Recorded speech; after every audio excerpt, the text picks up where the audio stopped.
If you were transported into society where people were randomly drafted and forced to fight to the death, would you know how to survive? In this video, we're going to be covering the mistakes the characters make in the movie, as well as how they could potentially fix them to beat the Hunger Games. Our movie starts off following Katniss Everdeen, and she's the main protagonist of this movie. She comes from District 12, which is one of the most poor districts in the redistributed United States, and it's responsible for coal mining. The district is so poor that Katniss often has to hop through electric fences in order to go hunt for food. It turns out that Katniss actually has a semi-boyfriend named Gale. And as you know, we're not just going to beat the Hunger Games itself, but the entire Hunger Games movie. So in situations like this, when you're living in a really shit place, studies show that having a married couple prevents you from committing suicide. So having a significant other such as a boyfriend or a girlfriend or even some friend that you care deeply for can help you in desperate situations such as this, where all people in District 12 are going through. Alright, I understand most of you have already watched the movie, so I'll try to cut out the unnecessary details as much as I can. Later, Katniss and every other person in District 12 start gathering at this place, and for some reason it really reminded me of something that happened in Germany. And here they're exposed to some rather strange propaganda film that's like super 1984. Now, according to multiple psychology articles, one of the best ways to not get brainwashed by propaganda is to simply recognize that what you're being shown is propaganda. And in this case, everyone here seems a little too dim to recognize that the Capitol feeding them this bullshit information is propaganda. Anyways, back to the main points of the movie. This gathering is known as the Reaping, where two people are randomly chosen to go to an arena to fight to the death, which is the part known as the Hunger Games, as most of you already know. Unfortunately for Katniss, the sister that she loves so very much was one of the people selected to go to the Reaping. So you have two options here. The first one is common sense, is whatever you do, just do not volunteer as tribute. God damn it, Katniss. All you had to do was not volunteer as tribute and you would have beaten the Hunger Games because you wouldn't have to go. Well, technically you might have had to go next year, but that's a different story. So what is the way that you can 100% make sure that you or your sister both don't have to go to the Hunger Games? Well, we know for a fact that Katniss comes from District 12, a district that is extremely poor and also lacks access to surveillance technology. That means you could kidnap someone, take them hostage, and force their family members to volunteer as tribute. So even if your name is drawn, you'll have a super desperate family member that wants to get their hostage person back that will volunteer for you. And if I remember correctly, there's an age restriction, meaning that only certain age people can volunteer. So you could just kidnap someone that has a family member of that certain age that will volunteer for them. Now, obviously, since Katniss doesn't do this, the movie ends up continuing. She boards a strange train and they're basically given a rundown on what they have to do next, as well as advice from a former victor. His name is Haymitch. This also reminds me of one of my other videos called How to Beat the Death Train from the Snowpiercer, so if you haven't already watched that, you could also go check it out. If I were Katniss and Peeta, who was the other boy chosen in this situation, I would definitely be paying full attention and asking as many questions as I possibly could. After all, chances are you're gonna need his advice. Getting information from this guy is literally like cheating on a test. Why would you not do it? You should also consider the fact that in a majority of the Hunger Games, only one person can make it out alive, meaning you're gonna have to kill the person next to you at some point. So it helps to pay more attention than they do. Something I'm pretty sure you guys didn't realize is something Haymitch says, and it's really important actually. Refreshments. Now, I'm pretty sure Haymitch was probably too drunk to realize that he was actually giving a really big tip. You see, one of the rules is prior to the Hunger Games, you can only eat 3 square meals, meaning that food is an issue. And when you get to the Hunger Games, starvation becomes a big issue, considering you know that there's people who have won the Hunger Games simply by waiting it out while all the other people starve to death. So knowing this, you should definitely be stuffing your face with as much food as the Capitol provides as you possibly can during that train ride. So continuing with the movie, after they get off the train, they immediately go to a fashion designer, where they're getting designed clothes for the parade that's later in the day.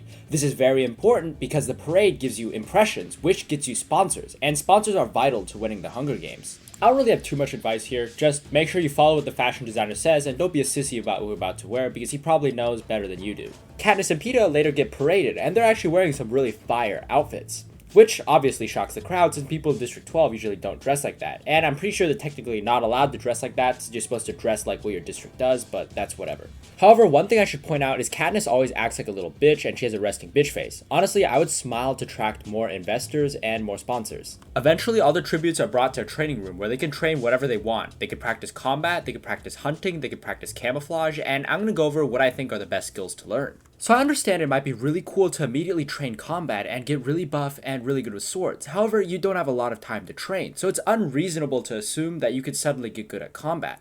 Instead, I would train the easiest things that you can learn with your brain, which includes identifying what is edible and what is not, as well as how to purify water.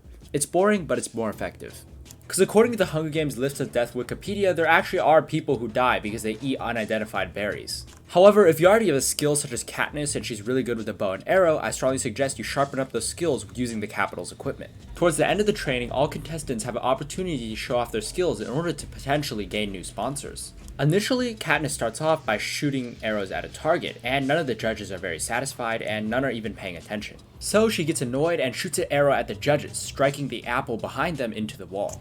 This is a really ballsy move that ended up paying off for Katniss. However, most of the people in the Capitol are not to be messed with because they control the entire game, including the environment, and pissing them off could be your death sentence. Instead, I suggest creating a better contraption that could maybe capture the attention of the judges better. Apart from that, let's get to the start of the actual Hunger Games. The format is there's a place in the middle known as the cornucopia, and on the outside there's 24 different contestants who can choose to either run out of the cornucopia or run in, taking the bigger risk but maybe getting more equipment. Now, I'm gonna have to bring in an analogy that I'm sure all of you understand, but you might love or hate this analogy. So everyone who's played Fortnite knows the place called Tilted Towers. This is where most of the players in the game ended up going when it was still in the game. If you're a really skilled fighter, then you'll come out of it with the most material. However, if you're shit, chances are you won't make it out at all. And we know that in the movie, Katniss is not the greatest fighter, so I would strongly suggest that Katniss do what she did in the movie, which is not go directly into the cornucopia, she just grabs something and runs off. Even if you look at the statistics, even good fighters are dying in the cornucopia. Just look at the death count. After Katniss makes it out, she takes inventory of what she has, which is always something good to do. We can quickly see that she has a water bottle, a raincoat, and some matches. So the first thing you should definitely do is find a source of water. She can either get water from a lake, where she'll have to boil it using the matches, or she can get water from a stream, which is generally potable and you can drink, or she can get rainwater from the leaves, which is also easy to drink. Katniss, using her skills in hunting, is able to create a contraption to trap animals, which she successfully does.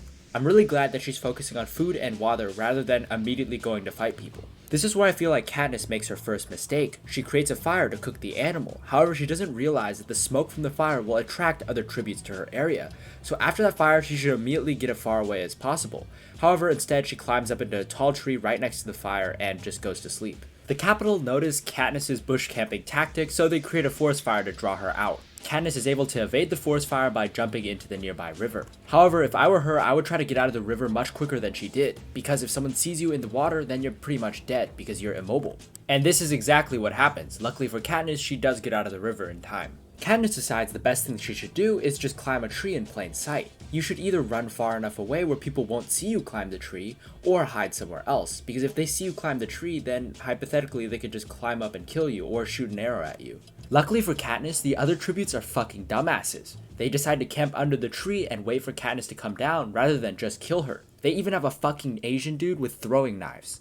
Luckily for Katniss, she did well during the sponsor stage earlier, so a sponsor is sending her gifts, which was an ointment to apply to her burns from the forest fire earlier. When Katniss wakes up, she realizes that the people below her are still asleep, and above her there's a tracker-jacker nest, which is basically really deadly wasps. So she tries to cut it down and kill all the participants, which she succeeds in. However, she should definitely be using the raincoat from earlier and putting it around her face and exposed skin. Apparently, getting bitten by the tracker jackers makes it so your vision gets all messed up and your processes get all slow. So Katniss, if your processes are slow, just leave your bow and run away before someone kills you. Luckily, however, she's saved by Loverboy Peeta. After that, she befriends this girl named Rue, who's young and probably really fucking useless. In my opinion, I would just kill her. She's just a liability that will bring you down.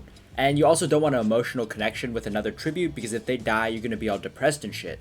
And Katniss already gives me the barcode wrist girl vibes, so yeah. However, since Katniss is nice to Rue and stuff, she doesn't kill her. So her and Rue go to scout the other people's equipment who have the cornucopia control, and they have a lot of fucking stuff. This is actually a good idea to go on the offensive because they have so much stuff that if you just stay on the defensive, they'll eventually outlast you. Katniss decides she wants to destroy all their equipment by triggering the landmines around it. So she uses her arrows and shoots some apples, which then fall into the landmines, blowing up the cornucopia. However, I'm wondering, couldn't she just use the arrow and shoot the landmine? A mistake Katniss later makes is while escaping the area, she's spotted by other people. Rather than running as far away as she can, she just randomly starts walking.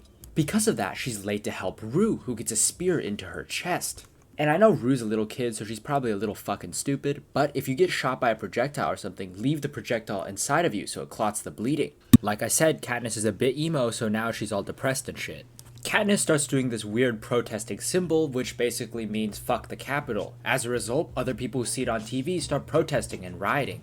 I would strongly suggest not doing this, because once again, the Capitol controls the entire game, and I think they want you dead now.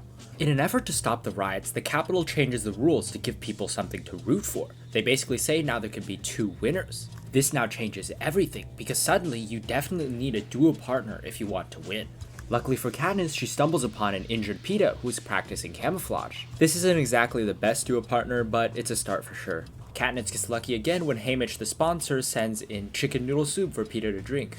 There's also a little note because Peeta and Katniss actually kissed, however it wasn't a very good kiss, and Haymitch wants them to play up the romance so people would root for them and potentially sponsors would send more stuff, so I definitely play into it, even if you don't love Peeta. And Gale, who is Katniss's boyfriend, is obviously salty as fuck, so it sort of reminds me of this picture.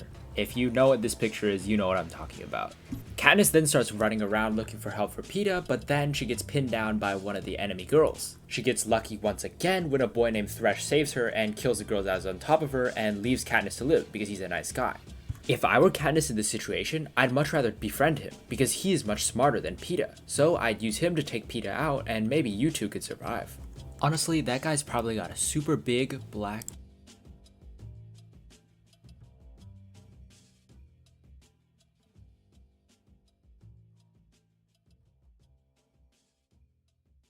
If there's not, I think you should grab as many as you can. After reconvening with Peeta, Katniss and Peeta split up and Katniss goes hunting. But then there's a sound of a cannon signaling that another tribute had died, and it turns out that one tribute accidentally committed suicide when she ate some poisonous berries. The game makers then prepare for the final showdown. They made the stage dark and they're releasing all these bloodhounds to go and hunt people. Once the bloodhounds are released, they start chasing Katniss and Peeta towards the cornucopia. But what I don't understand here is instead of crawling on top of the cornucopia and running into Cato, they could have just climbed a tree like Katniss had done so many times before. There ends up being a fight and there's a hostage situation where Cato has Peeta hostage and the dogs are underneath them. Luckily for Katniss, she's a really good shot, so she shoots Cato in the hand and Peeta throws him to the dogs. Since Katniss and Peeta are the last 2 alive, they should technically win the Hunger Games, right? No. The Capitol pulls the old switcheroo and says fuck you, only one of you guys can live. Katniss and Peeta then use a loophole saying we're both gonna kill ourselves if you don't let both of us win, so the Capitol is forced to obey the rules. All I gotta say is well played. I personally would have said kill the other person, but you know, that's whatever. And at the end of the movie, with a big twist of irony, the game maker who fucked up and made 2 winners ends up being forced to eat the same berries that Peeta and Katniss threatened to eat. Overall, I give this film a beatability score of a 8 out of 10. I think it's very possible to beat, not only in the same way they did it in the movie, but also with a bunch of loopholes that none of the other tributes thought about. No one here has any superpowers, no one here is operating anything you don't know how to operate. As long as you're a good fighter and quick wits, then you should be able to survive as long as you apply some of my tips. I also just checked my analytics and 70% of you fuckers are not subscribed to me, but you watch my videos anyways. How about not being a stingy bitch and hitting that subscribe button?